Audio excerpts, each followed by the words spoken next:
Hello Internet, and welcome, with apologies for the delay, to the second video in a little mini-series looking at Dario Argento's Three Mothers trilogy. And today we get to look at Suspiria, almost inarguably Argento's masterpiece. So we're setting the bar very high, and there's very little that hasn't been said about Suspiria that I'll probably be repeating, but we're going to be looking at it maybe with a view to the ongoing myth of the Three Mothers that I suspect a trilogy was not planned when this movie was conceived, written and executed. And I think that the myth of the Three Mothers in cinematic form grew with the success of this movie.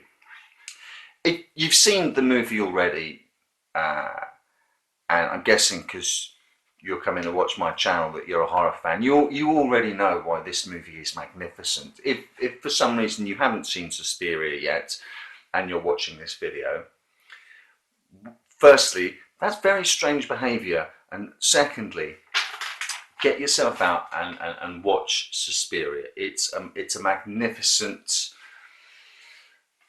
fevered, poetic fairy tale of a horror movie. It's colourful, bombastic, bravura. It's operatic. It's like a Grimm's fairy tale done by Disney, except someone left the back door open and all the nastiness that Disney used to pull out of the Grimm's fairy tales are snuck back in through the back door whilst no one was looking. It's a sort of fusion of Alice in Wonderland and Snow White and the Seven Dwarfs and the drug-fueled hallucinations of De Quincey himself. This is one of the most beautiful looking movies of all time. Setting aside the horror genre,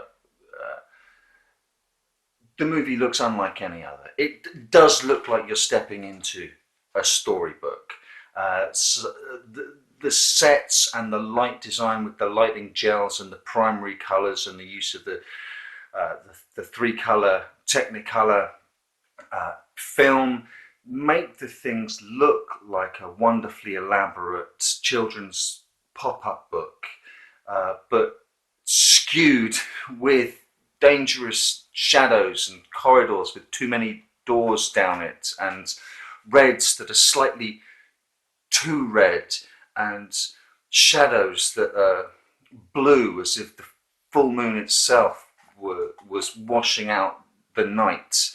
It's best possibly just to sit down and look at it and let yourself be absorbed by it, because it's not just through the eyes that you absorb this film. Goblin's score is just beyond perfect for this movie, and it's well documented that Goblin wrote the score before the film was completed, and it works so well. Unlike a lot of scores where the music's written to fit the action, which can in poor hands stray into Tom and Jerry territory.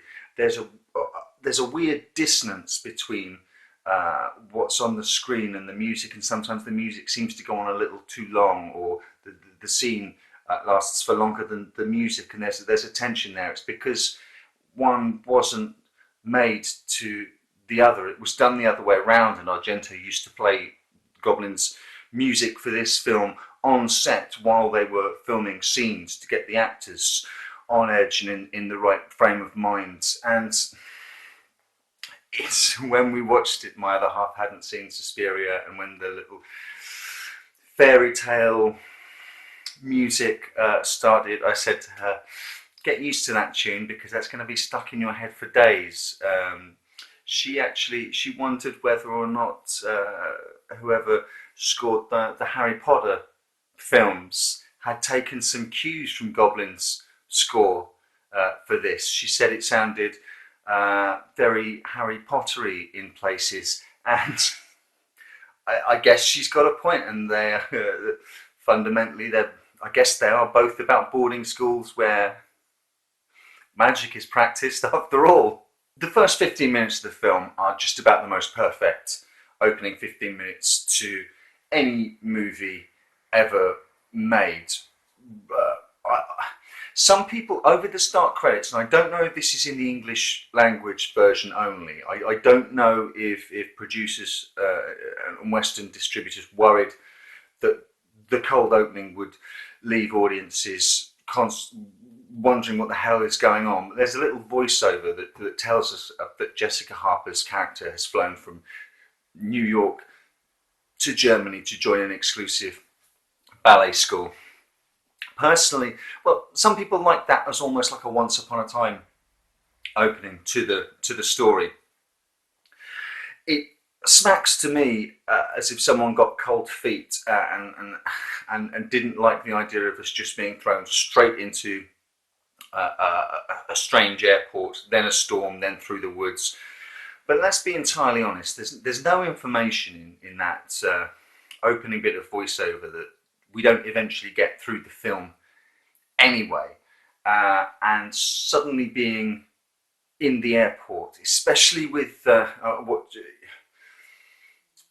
Jessica Harper coming towards the camera, towards the doors to the outside, and then when the view switches and we see what she sees as the camera then pushes towards those automatic doors, and every time someone goes through them and they open and the sound of the storm outside that's raging comes in, it's actually Goblin's music, and then when the doors close the music gets cut off. It's superb. And then the taxi ride through the woods, and the motif of the taxi ride is going to feature in every single one of the three Mothers movies, but the taxi ride through the Black Forest to the isolated school.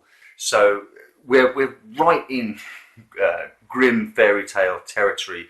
Right from the start, we're unsettled. We don't know what's going on. We're in the chaos of the storm with this character. Then the classic scene of one of the pupils in the doorway speaking to someone out of sight, and that's often used Argento trope of our hero or a character witnessing something, but us only being given part of the information at first, and then that memory worries away at the back of the hero's mind. I heard something, I heard a piece of information, I saw something that's a piece of the puzzle that I need to solve it. That's classic Argento. I think there's a little precursor to the Black Lodge here in this movie. Twin Peaks' famous other place, the otherworldly realm from David Lynch's imagination, is very Suspiria-like, I think, having watched this movie. Dario Argento gets a co-writing credit on this. Argento's partner and creative collaborator at the time. They first worked together on Deep Red, Profondo Rosso. They would work together and be together for many years after that. And history is still, cinema history, horror history is still in a conversation with itself over how much input Dario Argento had in subsequent Argento movies. She said she wasn't even sure if she was going to get a co-writing credit on this movie until she saw the finished movie. She certainly argues that she co-wrote Inferno but didn't want to go through the battles again just to get her name on it. I think what is indisputable is that Niccolodi did present the works of Thomas de Quincey to Dario Argento, and also a story about one of her relatives who went to a ballet school. And I personally believe that she gave him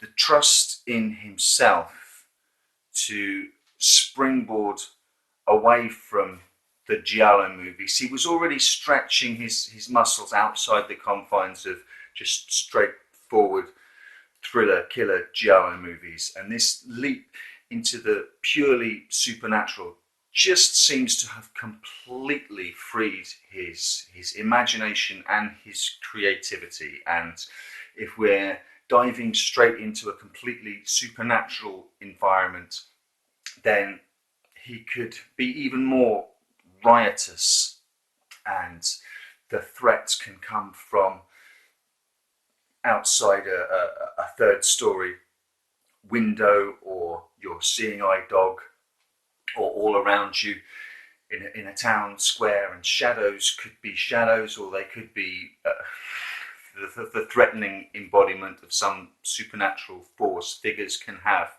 cat's eyes. I think she just gave him the ability to trust in his own ability, and that combination, the two of them together, created what I believe to be his masterpiece. And you can see, if you look at his career, time and time again, he'll stretch out into these other areas, and whenever he gets burnt, you can see him creatively almost scurrying back to the Giallo, his safe place, his area where he knows what he can do, and then he'll try and stretch out in other directions again. This was his first attempt at stretching beyond the Giallo, and his by far and away his most successful attempt at doing that.